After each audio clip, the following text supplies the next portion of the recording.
Testemunho CCB. Jovem sarou de espondilite anquilosante na oração. Congregação Cristã no Brasil. Aquele dia na igreja ficou marcado na memória de todos os irmãos que estavam presentes.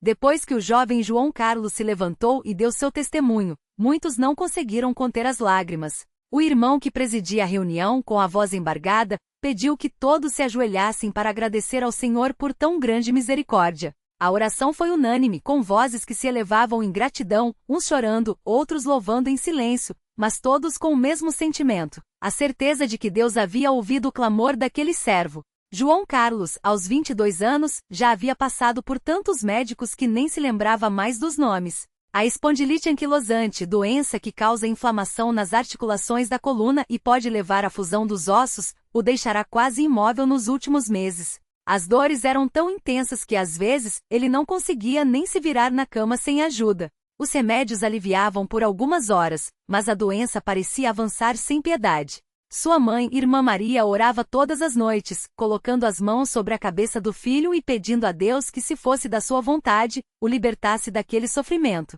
Ela não pedia por si mesma, mas suplicava: Senhor, se este filho ainda tem uma obra para fazer no teu nome, dá-lhe saúde para que possa te servir. E o Senhor ouviu. Naquela manhã de domingo, João Carlos chegou à igreja apoiado em uma bengala, com o rosto marcado pela dor. Mas quando o irmão que presidia anunciou o hino Jesus é o bom pastor, algo dentro dele mudou. Enquanto cantavam, ele sentiu uma força estranha nas pernas, como se uma corrente de calor percorresse sua coluna. Não disse nada a ninguém, apenas continuou louvando, com os olhos fechados e o coração cheio de fé. Quando chegou a hora da oração final, ele se ajoelhou como sempre fazia, mas ao se levantar, percebeu que a bengala não era mais necessária. Movimentou os braços, dobrou o corpo para frente e para trás, e não sentiu dor, nem um incômodo.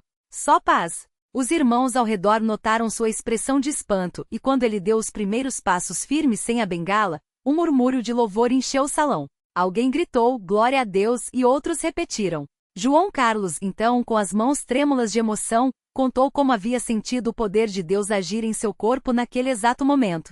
Não foi gradual, não foi com remédios, não foi com fisioterapia, foi instantâneo, como um toque divino que desfez anos de dor. Sua mãe, que estava sentada nos bancos da frente, não aguentou e correu para abraçá-lo. Os dois choraram juntos, enquanto os irmãos se aproximavam para também agradecer ao Senhor. Um dos anciãos, irmão Antônio, que já havia visto muitos milagres em seus 60 anos de congregado, disse com voz firme: Irmãos, isto não é obra do acaso. É a mão de Deus se manifestando entre nós, como nos tempos dos apóstolos. Não duvidemos nunca do seu poder. Nos dias que se seguiram, João Carlos voltou ao médico para novos exames. O especialista que o acompanhava havia anos, ficou atônito ao ver os resultados. As inflamações haviam desaparecido e a coluna, antes rígida e dolorida, apresentava mobilidade normal. Isso não tem explicação médica, disse o médico, olhando para João Carlos com curiosidade. O jovem então sorriu e respondeu: tem sim, doutor. Tem o nome de Jesus.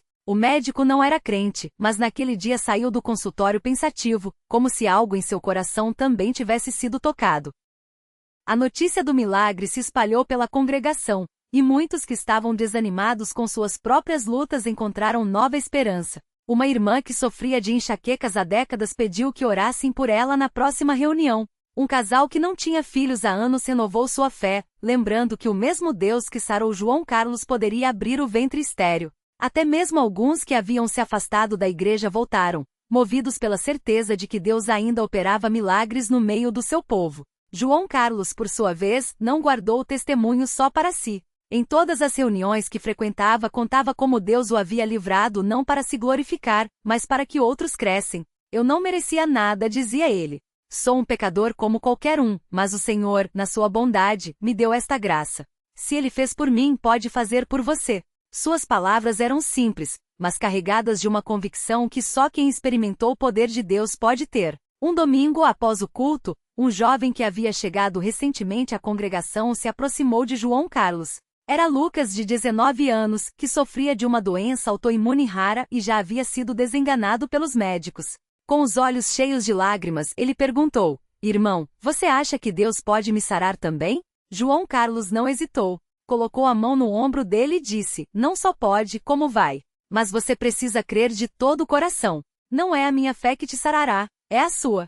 Deus não olha para a doença. ele olha para o coração que confia nele. Eles oraram juntos ali mesmo, no pátio da igreja, sob o céu aberto. Lucas chorou, João Carlos chorou, e muitos que passavam paravam para se unir àquela súplica. Não houve um momento dramático de cura instantânea como com João Carlos, mas nas semanas seguintes, Lucas começou a sentir melhora. As dores diminuíram, os exames começaram a mostrar sinais de remissão, e os médicos, surpresos, disseram que era um caso incomum de remissão espontânea. Lucas, porém, sabia muito bem que não era espontâneo. Era Deus respondendo à fé de um jovem que, como João Carlos, decidiu confiar no Senhor acima de qualquer diagnóstico. Esse tipo de testemunho não era raro na congregação cristã no Brasil. Em todas as regiões, em todas as congregações, havia irmãos que podiam contar como Deus os havia livrado de enfermidades, de acidentes, de situações impossíveis. Não eram histórias inventadas para impressionar, mas relatos vivos, cheios de detalhes, de pessoas conhecidas que continuavam entre eles, servindo ao Senhor com gratidão.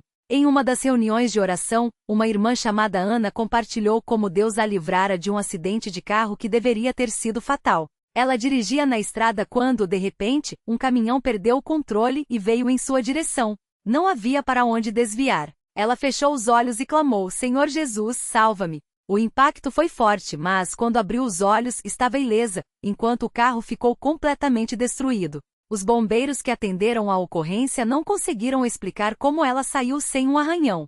Foi um milagre, disseram. E ela confirmou: sim, foi. E não foi para mim, foi para que outros saibam que ele é fiel. Esses testemunhos fortaleciam a fé da igreja.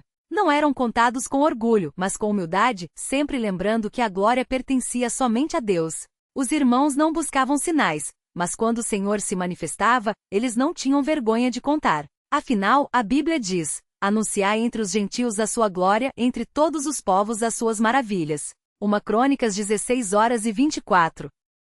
João Carlos, agora livre da doença, sentiu um chamado mais forte para servir ao Senhor. Começou a participar mais ativamente das reuniões de jovens, incentivando os irmãos a não desanimarem nas provações. Deus não prometeu que não teríamos tribulações, dizia ele, mas prometeu que estaria conosco em todas elas. E quando ele resolve agir, nenhuma doença, nenhuma dor, nenhum médico pode impedir. Sua vida mudou não apenas fisicamente, mas espiritualmente. Antes ele ia à igreja por obrigação, às vezes até reclamando das longas reuniões. Agora, não perdia uma só. Chegava cedo para ajudar a arrumar as cadeiras, ficava depois para conversar com os irmãos que precisavam de uma palavra de ânimo, e passava horas em oração em casa, agradecendo por cada dia de saúde.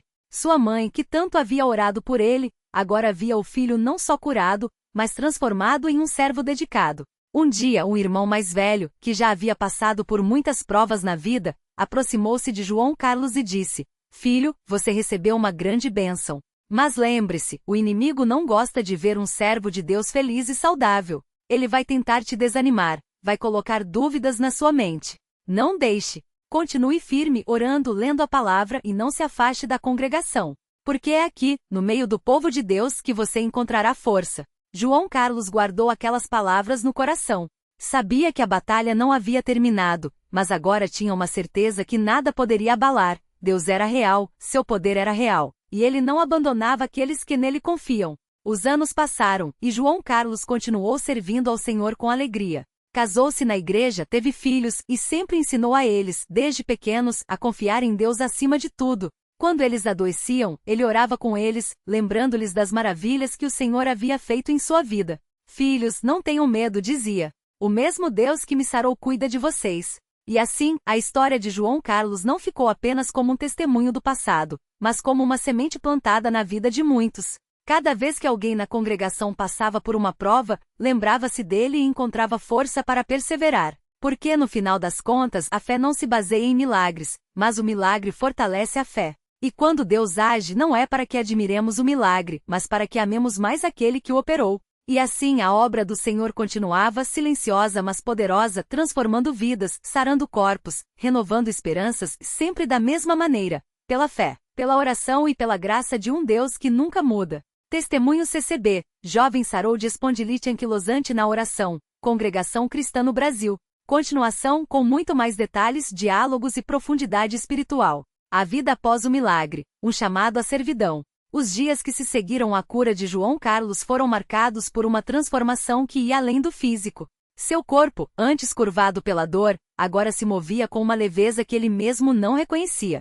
Mas o que mais o surpreendeu não foi a ausência da enfermidade, e sim a presença constante de uma paz que transcendia qualquer explicação humana. Era como se Deus, ao sará-lo, também tivesse renovado seu espírito, imprimindo nele um propósito que não poderia mais ser ignorado. Na primeira reunião após seu testemunho, muitos irmãos se aproximaram para abraçá-lo, alguns com lágrimas nos olhos. O irmão José, um dos mais antigos da congregação, segurou suas mãos com firmeza e disse, com voz embargada: Filho, Deus não te sarou só para ti. Ele quer que tu sejas um vaso nas mãos dele. Não guarde esse milagre só para ti não. Conta para todo mundo o que o Senhor fez. João Carlos sentiu aquelas palavras ecoarem em seu coração. Ele já havia pensado nisso, mas a timidez e o medo de não ser compreendido faziam hesitar. Porém, naquela noite, enquanto orava em seu quarto, uma passagem das Escrituras veio à sua mente com clareza. Não te envergonhes do testemunho de nosso Senhor. 2 Timóteo 1:8. Era uma confirmação. Ele não poderia calar. O primeiro culto como testemunha viva. No domingo seguinte, o irmão Paulo, responsável pela palavra naquela manhã, convidou João Carlos para compartilhar seu testemunho diante de toda a congregação. Seu coração batia acelerado enquanto subia ao púlpito, mas uma tranquilidade sobrenatural o envolveu assim que começou a falar. Irmãos, eu vim aqui não para falar de mim, mas para dar glória a Deus. Há alguns meses, os médicos disseram que eu nunca mais andaria direito, que minha coluna ia ficar cada vez pior. Mas Deus aqui, sua voz quebrou por um instante. Deus teve misericórdia de mim. Não foi remédio, não foi médico, não foi nada que o homem pudesse fazer. Foi a oração dos santos, foi a fé, foi a graça do nosso Senhor Jesus Cristo. O silêncio na congregação era tão profundo que se podia ouvir o choro abafado de algumas irmãs. O irmão Antônio, que havia orado por ele na noite da cura, levantou-se do banco e com a voz firme declarou: Aleluia! Isso é obra do Espírito Santo. Quem pode duvidar do poder de Deus depois de um testemunho desses? Muitos amém ecoaram pelo salão. Depois do culto, João Carlos foi cercado por dezenas de pessoas. Alguns queriam tocar suas mãos, como se a fé pudesse ser transmitida pelo contato. Outros lhe pediam que orasse por eles ou por familiares doentes. Uma senhora idosa, a irmã Maria, segurou seu braço e sussurrou: Meu neto tem uma doença nos ossos também. Você acha que Deus pode curar ele como curou você? João Carlos não hesitou. Se Deus curou um pecador como eu, irmã, ele pode curar qualquer um. Não depende de merecimento, depende da sua vontade e da nossa fé. A provação que veio depois da vitória. Mas nem tudo foram rosas. Alguns dias depois, enquanto João Carlos ajudava na limpeza do templo, um irmão mais novo, recém-batizado, aproximou-se com um ar de dúvida. João, eu ouvi uns irmãos falando. Eles dizem que às vezes a gente acha que está curado, mas é só a doença dando uma trégua. Como você tem certeza que não foi isso? A pergunta doeu, mas João Carlos não se abalou. Ele sorriu e respondeu: Eu tenho certeza porque Deus me deu. Não foi um médico que me disse que eu estava bom, foi o Espírito Santo que testificou no meu coração. E outra coisa, antes eu não conseguia nem amarrar meu próprio sapato de dor. Hoje eu corro, eu pulo, eu trabalho o dia todo sem sentir nada. Isso não é trégua, irmão. Isso é milagre. O jovem baixou a cabeça envergonhado, mas João Carlos colocou a mão em seu ombro. Olha, dúvida todo mundo tem. Até João Batista lá no deserto mandou perguntar para Jesus se ele era mesmo o Messias. Mas a fé não é ausência de dúvida, é escolher acreditar mesmo quando a gente não entende tudo. Aquele diálogo marcou João Carlos. Ele percebeu que depois de um milagre, as tentações não acabavam, elas apenas mudavam de forma. Agora, o inimigo não o atacava com dor física, mas com questionamentos, com o medo de que as pessoas duvidassem, ou pior, que ele mesmo começasse a duvidar. O casamento e a família, um legado de fé. Anos se passaram e João Carlos, agora um homem maduro na fé, conheceu Ana, uma jovem crente que servia na escola dominical. Ela era quietinha, mas tinha um coração cheio de amor por Deus e pelos irmãos. O primeiro encontro deles foi num culto de oração, quando João Carlos a viu intercedendo com lágrimas por uma criança doente. Algo em seu espírito lhe disse: essa é a mulher que Deus preparou para ti. O namoro foi simples, como manda a doutrina da CCB, sem toques, sem lugares inadequados, sempre com o acompanhamento dos pais e dos irmãos mais velhos. Quando João Carlos pediu a mão de Ana em casamento, o pai dela, irmão Roberto, um homem severo mas justo, olhou nos seus olhos e perguntou: Você ama minha filha? Com todo o meu coração, irmão. E juro perante Deus que vou cuidar dela como Cristo cuida da igreja. O irmão Roberto assentiu, satisfeito. Então que Deus abençoe essa união. O casamento foi uma bênção. Ana se tornou sua maior apoiadora, sempre ao seu lado nos cultos, nas visitas aos doentes, nas noites de oração. Quando nasceu o primeiro filho, Pedro, João Carlos o pegou nos braços e com a voz embargada disse: Filho, você nasceu livre, mas um dia vai entender que a maior liberdade é servir a Deus. Nunca se esqueça do que ele fez por este pai. E assim a cada filho que chegava, primeiro Pedro, depois Isabel e por último Daniel, João Carlos fazia questão de ensinar-lhes, desde cedo, o valor da oração. Quando algum deles adoecia com febre ou uma simples dor de cabeça, ele os reunia, colocava as mãos sobre suas cabeças e orava. Pai, tu que saraste este pai de uma doença que os homens disseram ser incurável, nós te pedimos, estende tua mão sobre este pequeno também, não pelo que merecemos, mas pela tua grande misericórdia. E as crianças cresceram vendo que na casa deles, a primeira solução para qualquer problema não era o remédio, mas a oração. O testemunho que transcendeu gerações. Com o tempo, João Carlos tornou-se um dos irmãos mais respeitados na congregação. Não por causa do milagre, embora muitos ainda se lembrassem dele, mas pela sua vida de servidão. Ele estava sempre presente, nas limpezas do templo, nas visitas aos enfermos, nas reuniões de oração. Quando um irmão caía em tentação, ele era um dos primeiros a estender a mão para levantá-lo. Quando uma família passava por dificuldades, ele e Ana levavam cestas básicas, não com ostentação, mas em segredo, como Jesus ensinou. Certa vez, um jovem chamado Lucas, que havia se afastado da igreja por causa de vícios, apareceu no culto depois de anos desaparecido. Ele estava abatido, com olheiras e um ar de derrota. João Carlos o viu no fundo do salão, e sem dizer nada, foi até ele e o abraçou forte. Lucas chorou em seus braços como uma criança. Irmão João, eu não mereço mais estar aqui. Ninguém merece, Lucas. Se fosse por merecimento, nenhum de nós estaria aqui.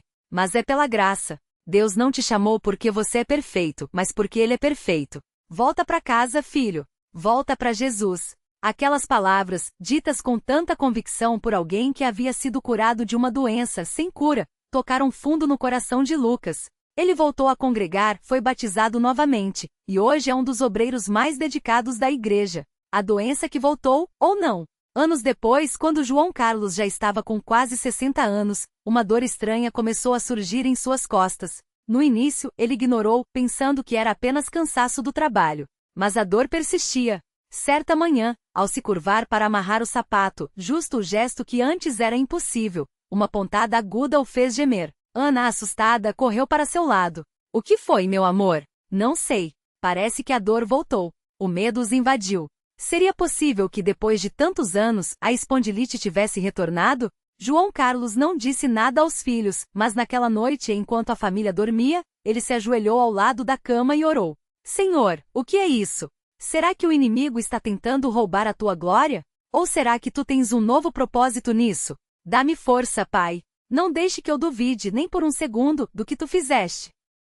No dia seguinte, durante o culto, o irmão Mateus, um dos presbíteros, anunciou que haveria uma reunião de oração especial naquela semana. João Carlos sentiu no coração que não era coincidência. Na noite da reunião, ele se levantou e com voz firme disse: Irmãos, eu preciso que vocês orem por mim. Uma dor voltou e o inimigo está tentando me fazer duvidar, mas eu não vou cair nessa armadilha. Se Deus permitiu isso, é porque Ele tem um propósito. Orem para que a vontade dele seja feita. Os irmãos se ajoelham e clamaram a Deus com fé. E assim como da primeira vez, a dor foi embora. Não gradualmente, mas de repente, como se alguém tivesse desligado um interruptor. João Carlos sentiu o corpo leve novamente e com lágrimas nos olhos, exclamou: Glória a Deus! Ele é fiel. Ele não nos desampara. Dessa vez não houve exames, não houve médicos. A confirmação veio do próprio Espírito Santo. Deus havia permitido aquela prova para fortalecer ainda mais a fé de João Carlos e da congregação. O legado de um homem que creu. Hoje João Carlos é um ancião na igreja. Seus cabelos estão brancos, mas seus olhos brilham com a mesma fé de quando era jovem. Ele já viu filhos crescerem, netos nascerem, e muitos irmãos partirem para a glória. Mas uma coisa nunca mudou, seu testemunho continua vivo. Certa vez, um médico que havia sido seu colega de trabalho nos tempos da doença o encontrou na rua. O homem, agora idoso, parou o carro e, incrédulo, disse: João Carlos, é você? Mas como? Os últimos exames que eu vi seus mostravam que você não ia durar nem 10 anos. João Carlos sorriu e respondeu: Doutor, o senhor mudou meu diagnóstico. Ele é o médico dos médicos. O homem ficou em silêncio por um momento, então perguntou: E como faço para ter essa fé? João Carlos não hesitou. Venha conosco no culto. Não é sobre ter fé, é sobre conhecer aquele que é fiel. A última lição: a fé não é sobre milagres, mas sobre confiança. Nos seus últimos anos, João Carlos tem ensinado aos netos o que aprendeu, que os milagres são lindos, mas a verdadeira bênção é a presença de Deus, mesmo quando Ele escolhe não operar da maneira que pedimos. Certa noite, enquanto contava sua história para o neto mais novo, Miguel, o menino perguntou: Vovô, e se um dia eu ficar doente e Deus não me curar? João Carlos segurou a mão do garoto e respondeu: Filho, se Deus curar, nós vamos louvar. Se Ele não curar, nós vamos louvar do mesmo jeito. Porque a cura maior já aconteceu. Jesus morreu na cruz para nos dar vida eterna. O resto, ele sorriu, o resto é bônus. E assim, a história de João Carlos não é apenas sobre um milagre, mas sobre uma vida entregue. Uma vida que prova que quando Deus toca um coração, Ele não o faz apenas para um momento, mas para uma eternidade. Porque a fé não se mede pelos milagres que vemos, mas pela confiança que temos naquele que os opera, mesmo quando Ele escolhe agir em silêncio. E a obra do Senhor continua, sempre da mesma maneira, pela fé, pela oração e pela graça de um Deus que nunca muda. Amém.